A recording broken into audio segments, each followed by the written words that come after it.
what channel they came in on. That's great. Now I'm going to pivot a little bit to AI, artificial intelligence, and the impact of that. How do you see that, feeding into your service strategy? How do your agents feel about that? Sure. And I'll just kind of lead off of what we talked about in terms of where is my order. As we're approaching peak season and Black Friday and the holiday season, everyone's going to ask, where's my order? For us, that's not a value add inquiry, right? So we're using chatbots and AI to deflect those calls and deflect those inquiries so that our advisors can actually work on the more fun calls and the selling and the more value add transactions as opposed to just where is my order or my order is delayed. So we're really using AI for that. We're also looking to do more interesting things with the purchase history. So if you see that someone loves these shades, right, of this brand, you can actually give product recommendations. And we're really looking to leverage Salesforce for that too, for next product recommendation or next best action for the advisor.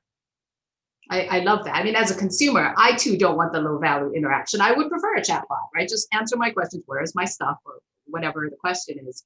And I do love the personalization that you're talking about. I think that's more important than ever.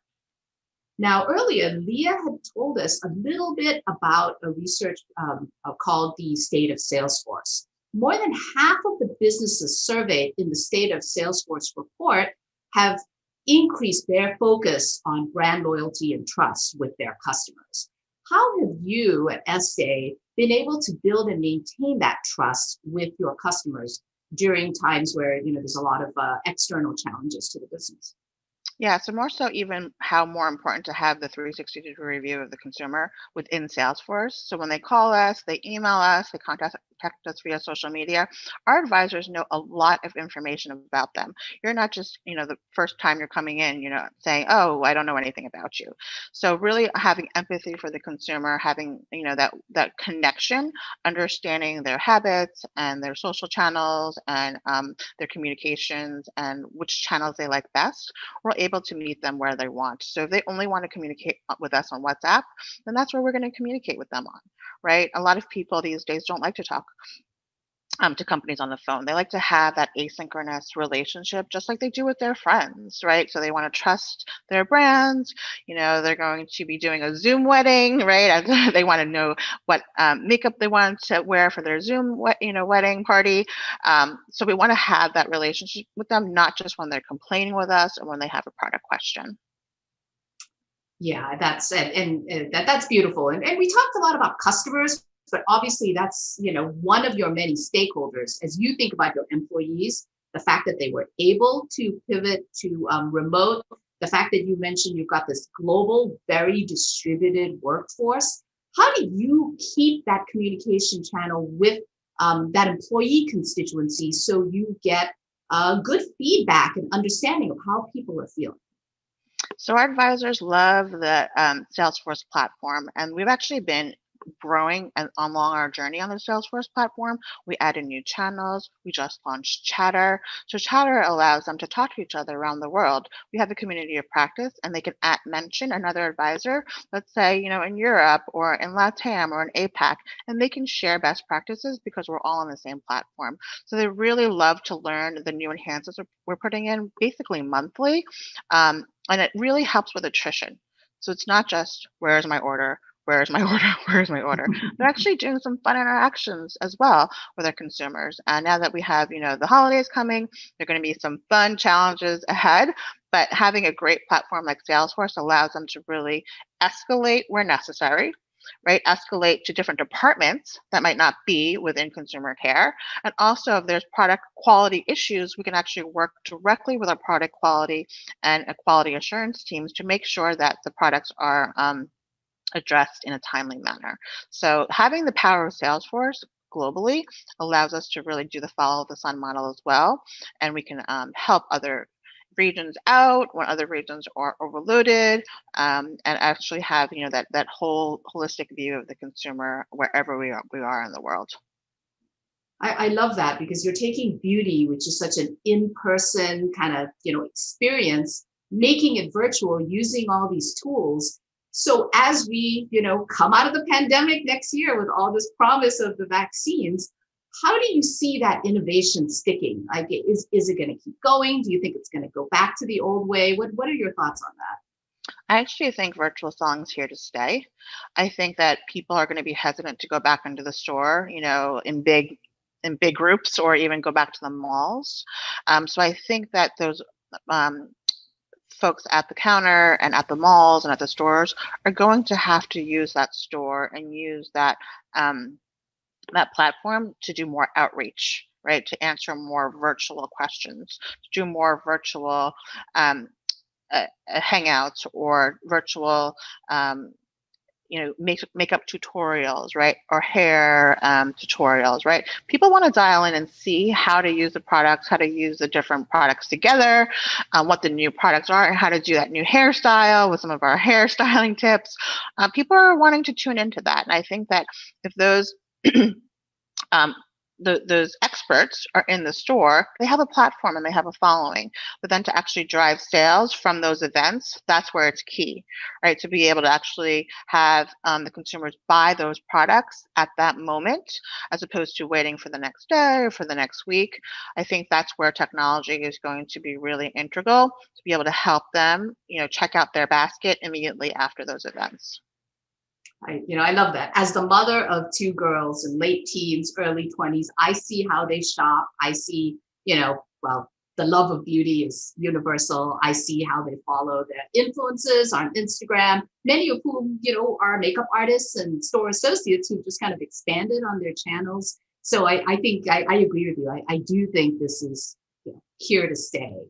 Yeah, and So we have Salesforce as our platform, so we could do virtual appointment booking, we can do screen sharing, we can do video, right? So Salesforce allows us to really grow in this new digital age to actually do all these in one platform. You can integrate with Zoom, you can integrate with Outlook, and so as opposed to having so many different screens, the advisor or the customer service agent can actually just use that one platform to do all they need to do in one area, as opposed to all different applications on their computers. that warms my heart when the technology makes all this amazing innovation possible. So we're nearing the end of time. So I just like to pose one final closing question to you. What's one thing that you've learned this year that will forever change the business at Estee for the better? Don't be afraid to try new technology. Right, new technology enables the future, and some things are going to fail, and some things aren't going to be the greatest. But I think that because we were really innovative and agile in terms of let's try new things, trying something overseas and then bringing it back to the United States, or trying something in the United States to bring it overseas. That's how you leapfrog the competition, right? Fail fast, right? Fail cheap. But you have to keep on trying, right? There's going to be new technology every day. Who knew that we would be doing school via Zoom? Right? Who knew that we were going to be doing makeup tutorials via Instagram and these pop-up, virtual events, right? There's so many new things right around the corner that we've never even thought about before. And so with the onset of AI and machine learning, the world is our oyster, and the world is actually really small, right? You can connect with someone in Israel, you can connect with someone in China. You don't need, to get on a plane to be able to share and exchange those stories. So I'm really excited about the future, and I hope that 2021 brings us some great things and also some great joy. Well, and maybe that's the very small silver lining of everything we're going through, is that the amount of innovation it's generated, and also people's acceptance of that experimentation, because the conditions are also different for everyone. I think that's something we can take out of all this. So, Andrea, thank you so much for your time today. That was super interesting. As a fan of beauty, that's an extra add-on to this. So thank you for joining us today. Thank you, Neeracha. My pleasure. All right. Now, with that, I'm going to turn it back over to the amazing Leah. Thank you so much, Neeracha and Andrea. What an amazing conversation. It was great to hear how Estée Lauder had pivoted in this pandemic to meet their customers where they were, and continue to meet the needs and actually innovated in this new space. I know that I will be sticking to some of those new virtual habits of shopping and virtual consultation. So thank you for that. Next, I'd like to hand it to Martha Walchuk, VP of Product Marketing, for a demo on how companies like Estée Lauder can harness the power of digital and the Customer 360 to transform their customer service. Take it away, Martha. Thanks, Leah. As you just heard from Andrea, Estée Lauder is harnessing the power of digital to quickly pivot and deliver seamless experiences for their customers. So why don't we take you through a demo and show you an example of how a company called Northern Trail Outfitters is leveraging the Customer 360 to do exactly that. And we're going to start our story with our customer, Lauren. She is staying safe and staying at home for the holidays, and she's going to do some exploring in her own big backyard. She's going to try some new hobbies, including backcountry skiing, and she's going to need some new gear to do that. So she pulls up her iPhone and heads to the Northern Trail Outfitters e-commerce site.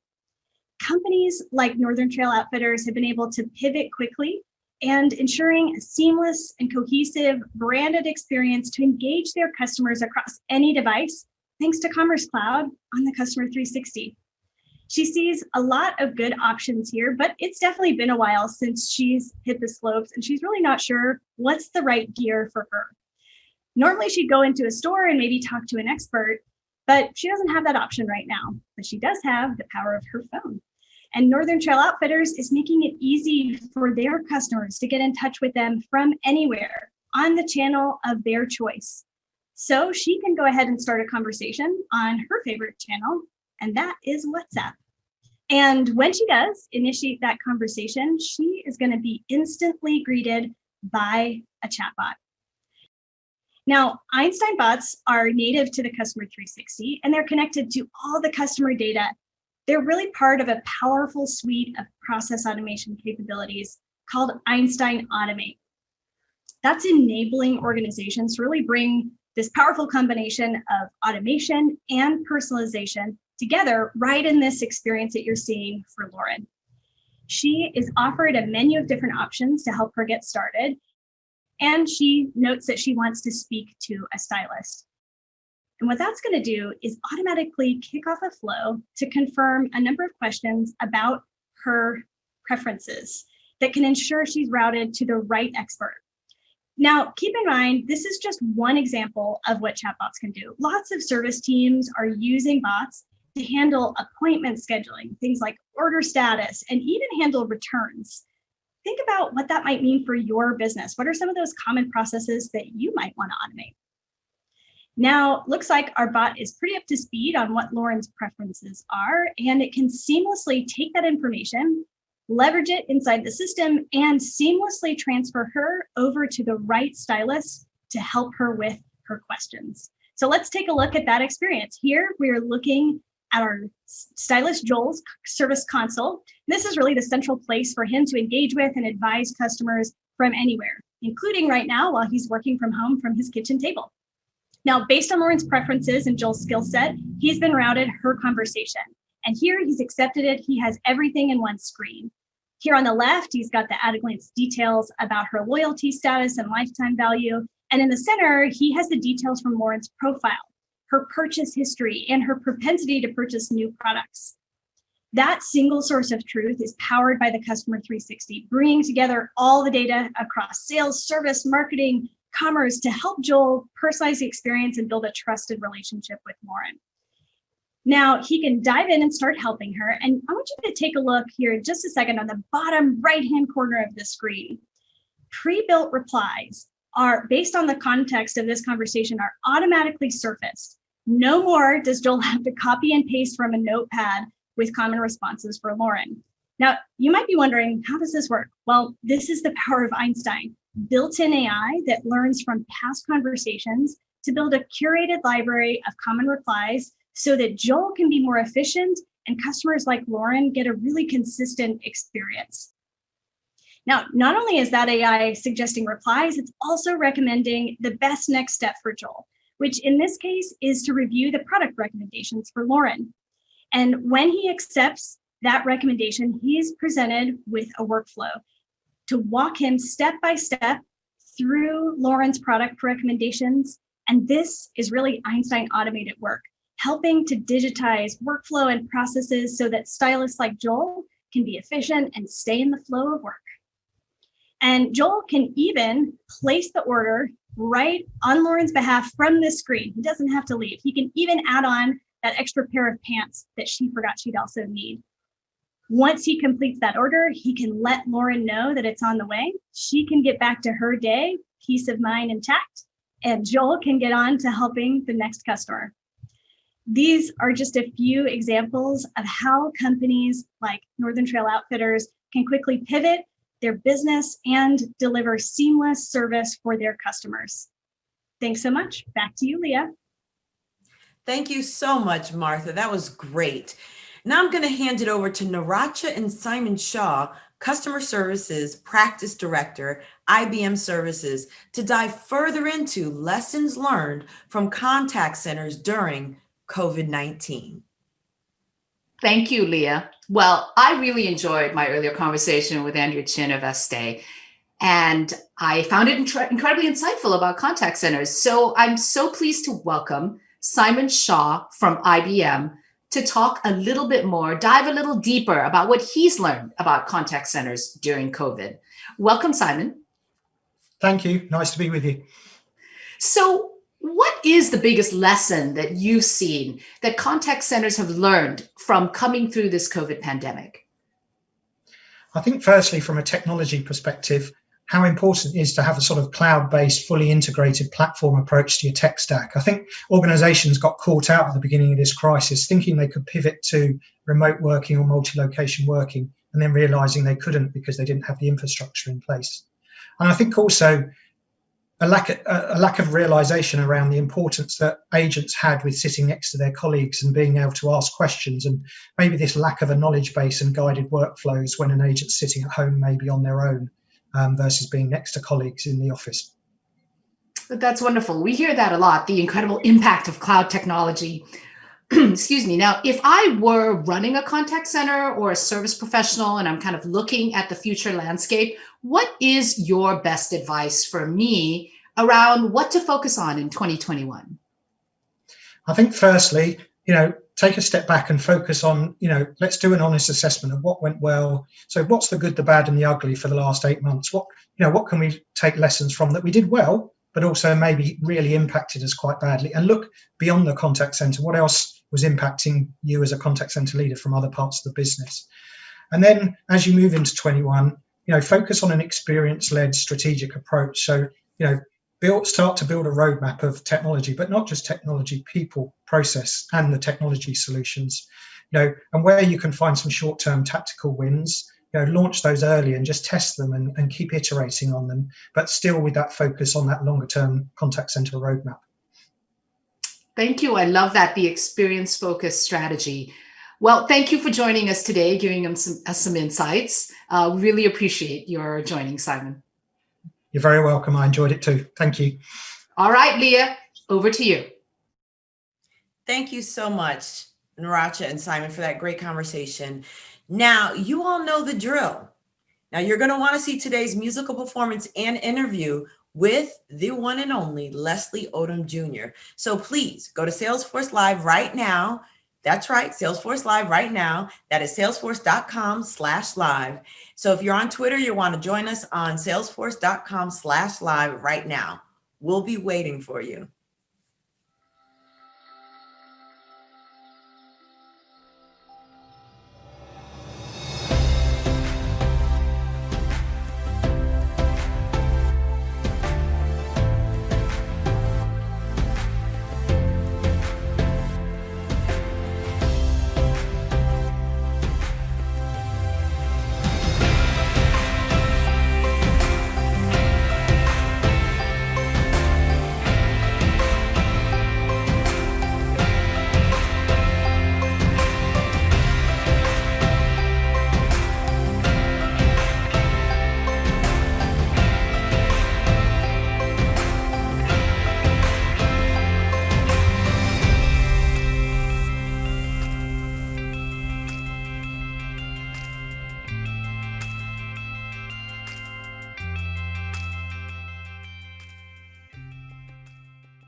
doesn't matter whether you are naughty or nice, I got a little holiday treat for you. It's a great conversation and special performance with the incomparable Leslie Odom Jr. Check it out.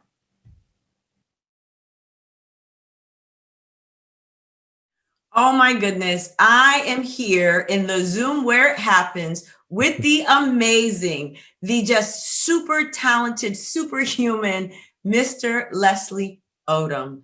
Thank you so much for being here. It is truly my pleasure. Thank you. Thank you for having me. Oh, my pleasure. And congratulations on the new baby announcement. I mean, you have so many wonderful things happening in your life. I could interview you all day, but I know I can't. I know you've got things waiting for you on the other side of the door. So I don't want to hold it up. I'll jump right into it. Okay. So you have an amazing new holiday album, your actual second Christmas album that just came out. And I recently saw an article with the most amazing matching holiday outfits for you and the family. Yes. Super cute, cuteness overload. Have the holidays always been something special to you in terms of celebrating to you and your family? Yeah. I mean, I think traveling around a little bit has given me more of a perspective of what it really means in America.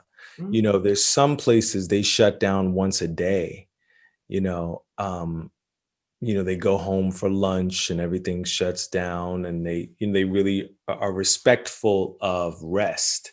Mm-hmm. And in this country, in modern society, modern American society, there's this, the grind never stops, the hustle never stops. And I mean, remember when stores used to be closed on Sundays, or what I mean? It's like exactly everywhere. We're open 24 hours. We just very rarely give ourselves the chance to pause and shut it down. But the holidays, that 3 weeks between Christmas and New Year's, is really the American high holy day. Some people are celebrating Christmas, some people are doing Hanukkah or Kwanzaa, or some people aren't celebrating anything. They're just taking that time, away from work and just recharging their batteries. So it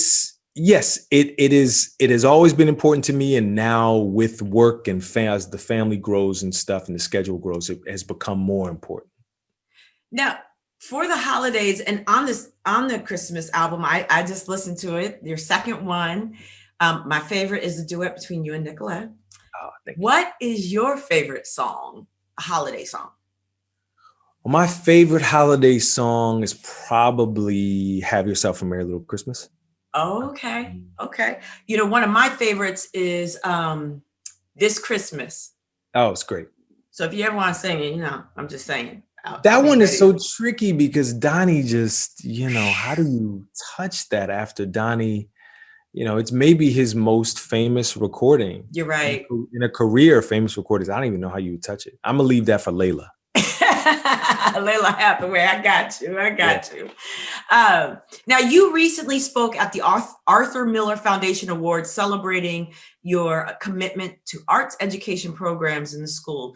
And in your book, you spoke of many mentors that you had you dedicated a whole chapter to your 5th grade teacher, Mrs. Frances Turner. You had amazing mentors like Billy Porter. And as you've gone through this journey, this amazing journey that you've gone through, have you come across more and more mentors? And I also noticed you also have become a mentor to many. What has that been like for you?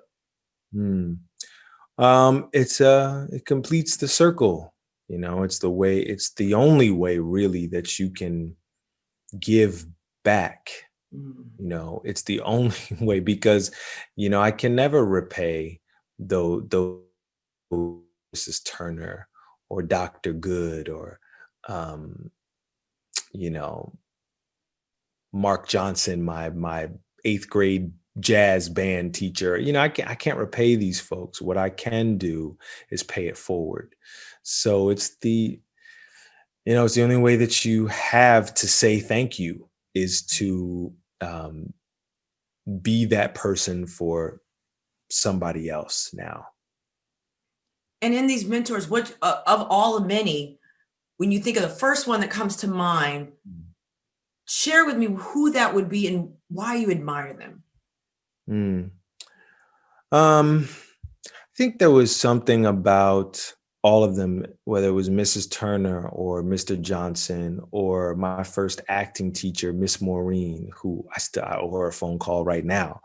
I think it was just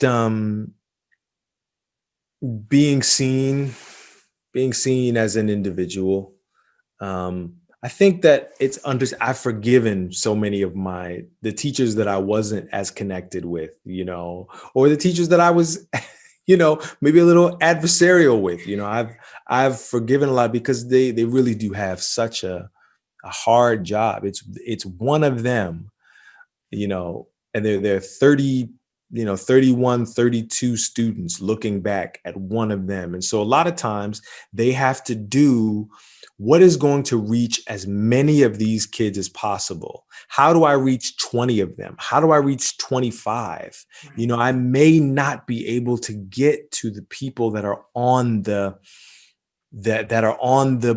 outskirts, but I'm trying to reach as many of them as possible. I didn't understand that as a kid. I didn't have the maturity to understand that. And so much of the time I needed to be taught a little differently. I needed to be reached a little differently. So it was every now and again when I would have a teacher who had the time and the energy and felt pulled to stop and connect with me and see me as an individual and respect me and my little personhood in that way. That made all the difference. I love that, your little personhood. I love that word. And you said something that kind of just really made me think about, it's that being seen and being heard. And it's something that small that just can carry so much weight. And whether it's connecting with the person one-on-one, or even like with your book, that's like mentoring at scale. You saw my son, he's like, I haven't read a book like this that's connected with me in different ways. And it's really is just that human connection that I always feel is so much stronger than anything else, right? And it transcends race, it transcends gender. And once that connection is made, there's so much that can happen from there. And that's what you've done. I think it was the ones that saw me and then on some level empowered me. Either they let me believe that I had the answers within me, or at least the power to find them within myself, or they were giving me a little piece of wisdom, a little piece of advice. That's what I'm trying to really do both of those things with the book. I'm trying to because that means a lot from somebody that you respect. When somebody that you respect says, I believe in you, I think you can do it. Here's a couple of tidbits. Here's a couple of ways that I think might help you. But at the end of the day, if you don't take any of these things, I think you can do it. That means a lot.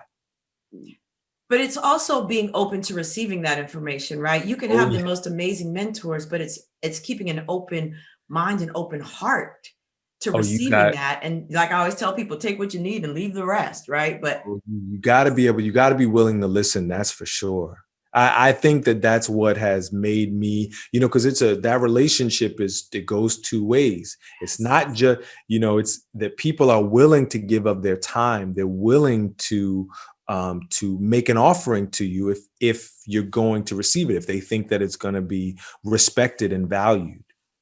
Absolutely. Now, I want to switch gears for just a minute. You spoke about the importance of art education in our children's schooling. What does that mean for you? What is the importance that what does it do for our children and for humanity, having that level of education in the arts or exposure? Yeah. Well, I think these little people they're still figuring out who they are. They're still figuring out who they are. So I know I can speak as a parent. I want to show her as many things as possible. I want to expose her to as many things as possible. And so that she might find her way, so that she can make the best choice out of many, many options. And it just breaks my heart that is not there for all I went to public schools my whole life. I went to public school, but I got exceptional education, I think. And so much of the arts portion of it was just so valuable to me, obviously, so it wasn't just, yes, I had, wonderful English teachers and science teachers and physical education teachers. But it was the school play and the choir and picking up an instrument every couple years and trying to figure that out. And, that all that stuff, it's made me a more empathetic person. It has made me a more confident person. It was just helpful in whatever I was going to decide to do. And a lot of the people that I was training alongside, one of them I'm still pretty close with. We were in middle school together. Her name was Monica Henderson. She went on to Harvard, and now she's a major writer in Hollywood. So she didn't become an actress. She was an actress back in middle school, a great actress. But Monica, has gone on to do wonderful things in other parts of the industry too. So it can help you in unforeseen ways. Absolutely. And one of the things you had said before, and I even read it, that you said, the studying of arts makes you more empathetic toward others. But to your point, the studying of that can lead to anything. I mean, I was a dance major that changed computer science. So it all comes together. Yeah. I love those. And those are interesting to me, those connections that people are going to make between the science and the arts, or the politics and art, the way that these things, it's really that, I went to Carnegie Mellon, where, we've got this great computer science program and this great engineering program, and we're all there together, inspiring one another, checking in on each other's work. And, you never know those connections that can be made. You never know. And it also lies to the fact that we all are so multifaceted. We are not just one thing. There's so many dimensions to us. You can be a dancer, you can be a computer scientist, you can be many things. You are not just one. Yeah. So, and you have to explore, right? See which one you want to pursue. So that's also, I could stay here and talk to you forever, Leslie. I would love to, but I'm going to wrap it up, and I want to ask you one last thing. Okay. In this present moment, what is something you're grateful for? In this present moment, something that I'm grateful for is the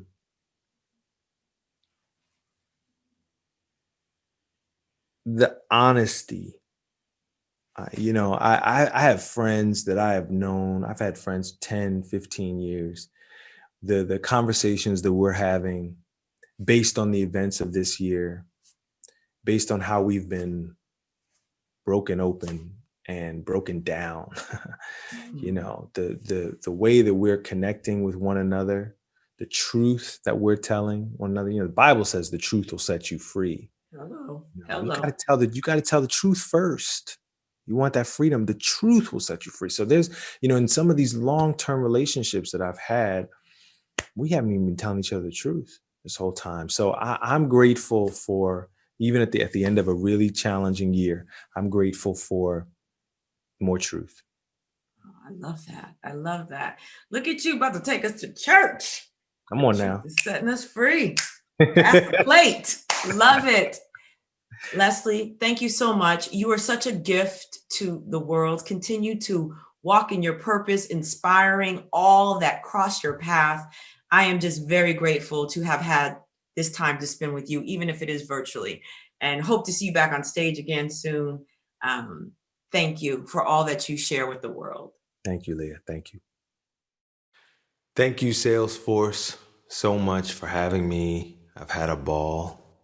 Listen, this next song might not technically be a Christmas song, but I hope it feels like a Christmas gift to Hamilton fans out there. Just wait for it. Theodosia writes me a letter every day. I'm keeping her bed warm while her husband is away. He's on the British side in Georgia.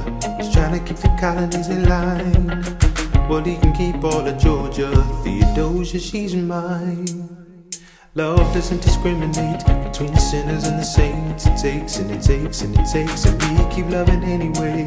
We laugh and we cry and we break and we make mistakes. And if there's a reason I'm by her side when so many have tried, then I'm willing to wait for it. I'm willing to wait for it, wait for it. My grandfather was a fire and brimstone preacher, but there are things that the homilies and hymns won't teach. My mother was a genius, my father commanded respect. When they died they left no instructions, just a legacy to protect. Death doesn't discriminate between the sinners and the saints. It takes, and we keep living anyway. We rise and we fall and we break and we make mistakes. And if there's a reason I'm still alive when everyone who loves me has died, I'm willing to wait for it. I'm willing to wait for it, wait for it. I know one thing in life I can't control. I'm inimitable, I am an original. I'm not falling behind or running late. I'm not standing still, I'm lying wait. Emerald faces and endless uphill climb. He has something to prove, he has nothing to lose. Emerald faces relentless, he wastes no time. Oh, what is it like in his shoes? Hamilton doesn't hesitate, he exhibits no restraint. Takes and he takes and he takes, and he keeps winning anyway. He changes the game, plays and he raises the stakes. And if there's a reason he seems to thrive and so few survive, and God damn it, I'm willing to wait for it. I'm willing to wait for it. Life doesn't discriminate between the sinners and the saints. It takes and it takes and it takes, and we ain't living anyway. We rise and wait for it. If there's a reason I'm still alive when so many have died, then I'm willing to wait for it. I'll wait for it. Wait for it. Wait for it.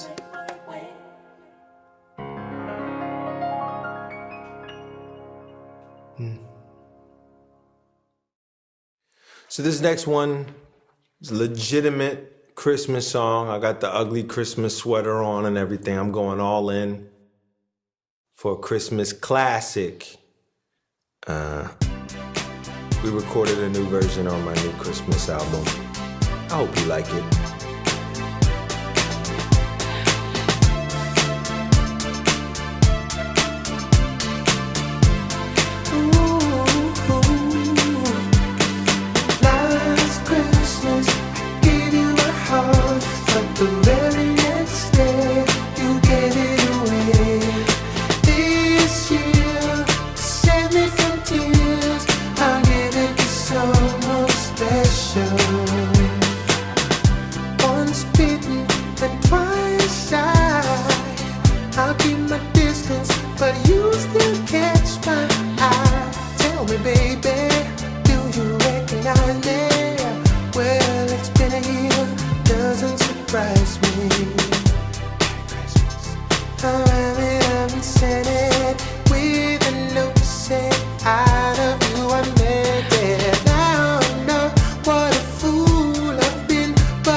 I love that one. I hope you love it as much as I do.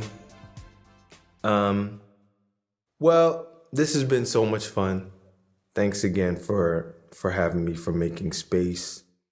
It's been quite a year, but a bright spot for me, and I've heard for so many of you, was the release of Hamilton, an American Musical, on Disney+. That was a bright spot.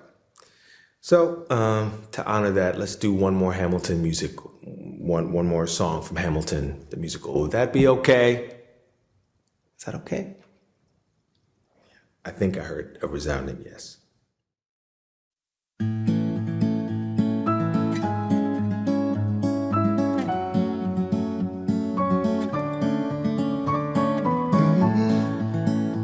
Oh yeah, oh yeah. Dear Theodosia, what to say to you? You have my eyes, you have your mother's name. When you came into the world, you cried, and it broke my heart. I'm dedicating every day to you. Domestic life was never quite my style. When you smile, you knock me out, I fall apart, and I thought I was so smart. You will come of age with our young nation. We'll bleed and fight for you. We'll make it right for you. If we lay a strong enough foundation, we'll pass it on to you. We'll give the world to you, and you'll blow us all away. Someday, someday. Yeah, you'll blow us all away. Someday, someday. Oh yeah.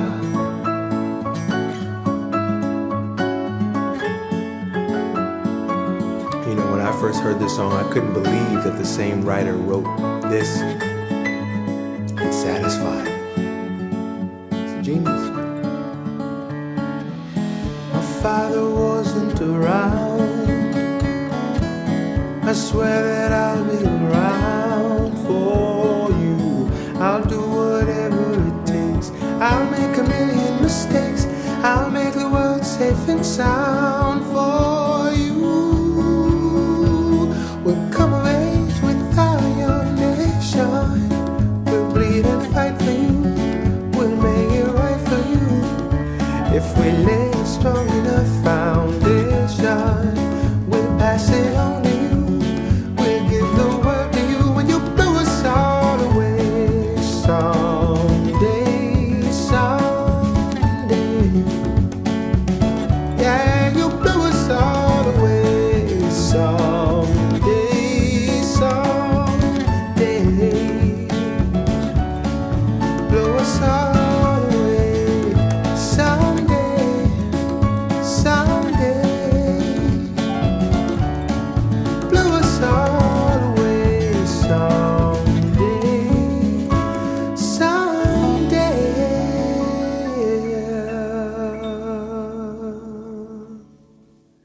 Merry everything. I'm Leslie Odom Jr. Happy holidays. Happy New Year. Wow. What a great holiday treat. I mean, good thing they had the volume down because I was singing, and I think I heard a few of you all out there singing too. That was completely amazing. And thank you all for joining us.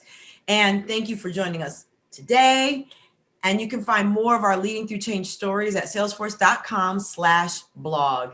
This Leading Through Change episode was powered by IBM, a Salesforce strategic technical partner who combines experiences across every Salesforce cloud and product with the ability to confidently redesign business from the inside out.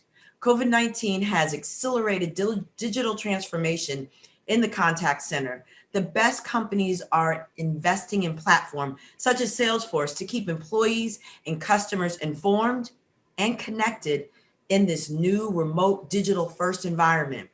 This year's special edition of the State of Salesforce demonstrates how the best companies use Salesforce to adapt, pivot, and design more resilient businesses. To learn more, make sure you check out the newest edition of IBM's The State of Salesforce. Now, we'll be back with our next Leading Through Change on November 8th at 10 a.m. Pacific. Now, before we wrap up, I just want to take a moment to acknowledge, if you've noticed, I'm wearing purple. And it's not just because I am a Prince Guru fan, but today is also National Disabilities Day. And I want you to take a moment to acknowledge, learn, and you'll see people, you'll see purple, you'll even see the tower lit up in purple.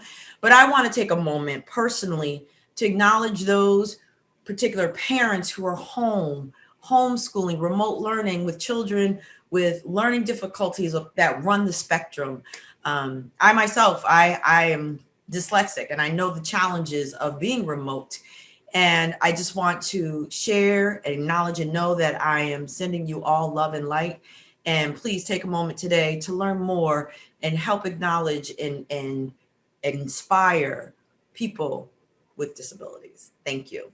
Until then, take care of yourself and each other.